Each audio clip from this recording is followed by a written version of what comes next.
తక్షక, కార్తిక కాళ్ళ మీద సర్పం టాటూ వేయించాను. కానీ కార్తికకు పాములంటే అసహ్యం. సర్ప టాటూ ఎందుకు వేయించావని అడిగితే ఏమని సమాధానం చెప్పాలి? దానికి నేను కాదు, నువ్వే కరెక్ట్ సమాధానం చెప్పగలవు. ఆలోచించు తామసి.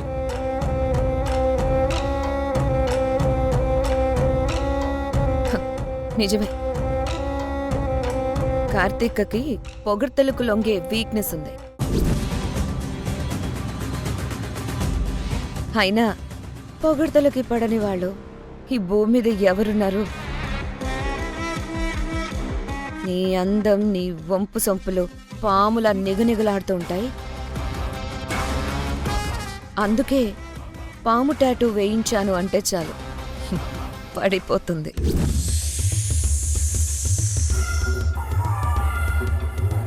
శభాస్ తామసి, తెలివితేటల్లో గురువునే మించిపోయావు.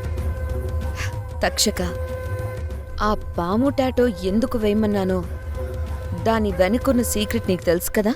కార్తీక కాలు మీద వేసిన టాటూ నేను ప్రాణం పోశాను.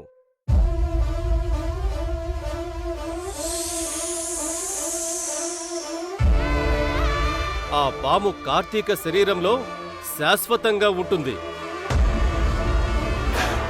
అంటే మానవ భాషలో చెప్పాలంటే అదొక చిప్పు. అర్థమైంది తక్షక. మిగతాది నేను చెప్తాను. ఆ పాముని ఆడించే రిమోట్ కంట్రోల్ మన చేతిలో ఉంటుంది.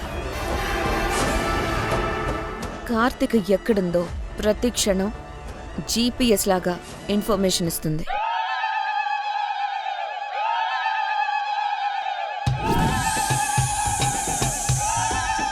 రిమోట్ కంట్రోల్తో మనం ఆడించినట్టు చిప్ ఆడుతుంది. అంటే కార్తికను ఆడిస్తుంది. మనం లేకున్నా ఆ చిప్పు కార్తికని కనిపెట్టుకొని ఉంటుంది.